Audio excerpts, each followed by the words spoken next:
На денешен ден, 1380 година, почина францускиот крал Шарл Пети Мудриот. Тој во 1358 година го задуши големото селско востание, познато како Жакерија. Во текот на владењето, од 1360 година, успеа по 100-годишната војна со англичаните. Поврати голем дел од територијата која Франција ја загуби со катастрофалниот британски договор.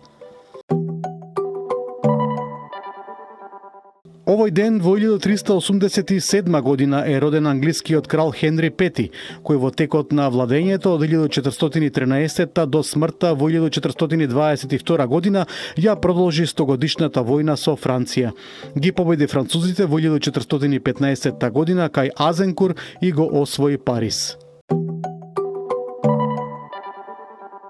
Во 1498 година почина шпанскиот доминиканец Томас де Торкемада, прв голем инквизитор, од 1483 до 1949 година, символ на злогласна римокатоличка инквизиција во Шпанија, спалуваше луѓе и еретички книги, а во 1942 година го убеди кралот Фердинанд Пети да издаде декрет за протерување на евреите, пошто 300.000 евреи мораа да ја напуштат Шпанија.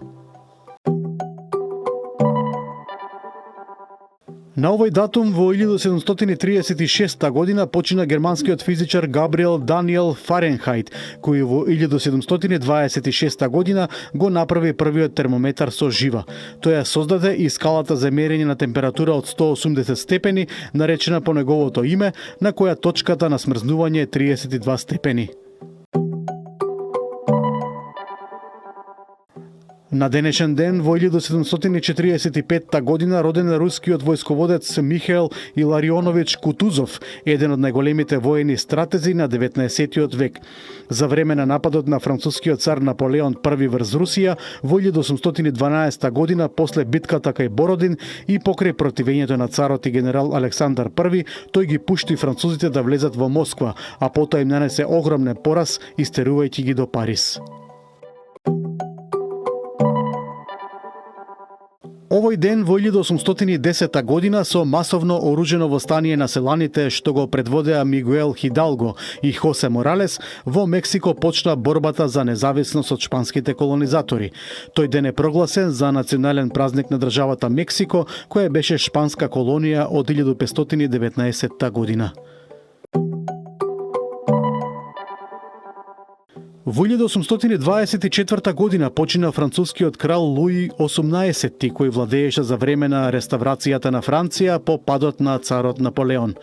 Титулата крал ја доби во 1795 година, но вистински владееше од 1814 година до смртта. На денешен ден во 1861 година градот Загреб на Вук Караджич му ја врачи повелбата за почесен граѓанин, со која му се дадени сите права, слободи и добра на секој граѓанин на Загреб според законот и старите народни обичаи. На овој датум во 1908 година Виена и Москва се договорија Австро-Унгарија да не се противи на отварањето на Босфор за руските бродови, а Русија на Австро-Унгарија и овозможи анексија на Босна и Херцеговина.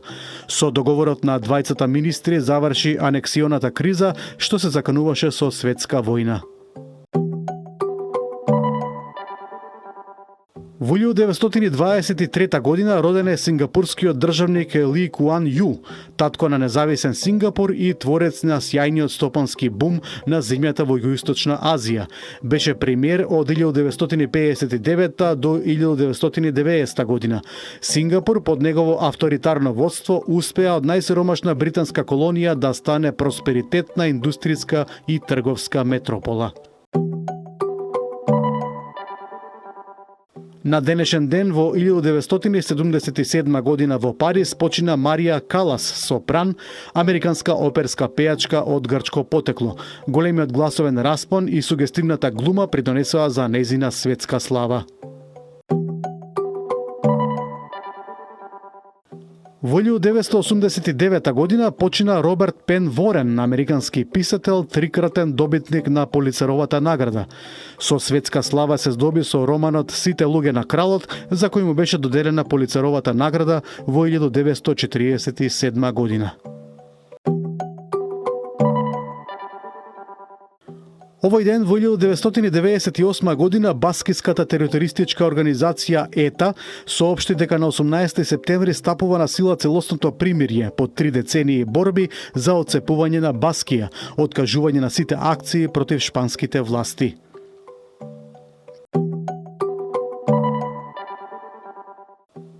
На денешен ден во 2007 година почина Емилио Руис де Рио, шпански синеист, стручњак за визуелни и специјални филмски ефекти. Учествуваше во снимање филмови како што се Доктор Живаго, Лоренс од Арабија и Дина. Во 2019 година по кусо и тешко боледување почина универзитетскиот професор Томе Груевски. Тој беше прв доктор по комуникологија во земјава и основоположник на студиите по односи со јавноста. Овој ден во 2021 година почина сер Клајв Синклер, пронаоѓачот кој го популаризираше домашниот компјутер и го измисли джепниот калкулатор. Тој е носител на бројни научни признанија, а беше и член на британската Менса и нејзин претседател од 1980 до 1997 година.